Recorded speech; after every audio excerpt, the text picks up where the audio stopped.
விக்கிரவாண்டி சட்டமன்ற தொகுதி இடைத்தேர்தலில் உதயசூரியன் சின்னத்தில் போட்டியிடும் வெற்றி வேட்பாளர் திரு அன்னியூர் சிவா அவர்களை ஆதரித்து விக்கிரவாண்டி பேரூர் பகுதியில் மாண்புமிகு தொழிலாளர் நலன் மற்றும் திறன் மேம்பாட்டுத்துறை அமைச்சர் சி. வே. கணேசன் அவர்கள் வாக்குகள் சேகரித்தார். நம்முடைய முதலமைச்சரின் சின்னம், தளபதியின் சின்னம், தலைவரின் சின்னம், உதயநிதி ஸ்டாலின் சின்னம், உதயநிதி ஸ்டாலின் சின்னம், தலைவர் கலைஞரின் சின்னம், தலைவர் கலைஞரின் சின்னம், வெற்றியின் சின்னம், வெற்றியின் சின்னம்.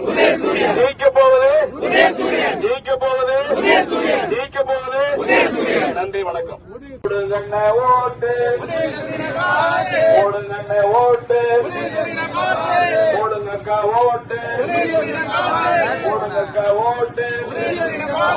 அண்ணன் கையில ஓட்டப்பாரு, அண்ணன் கையில ஓட்டப்பாரு, அக்கா கையில ஓட்டப்பாரு, கையில ஓட்டப்பாரு, ஓட்டப்பாரு.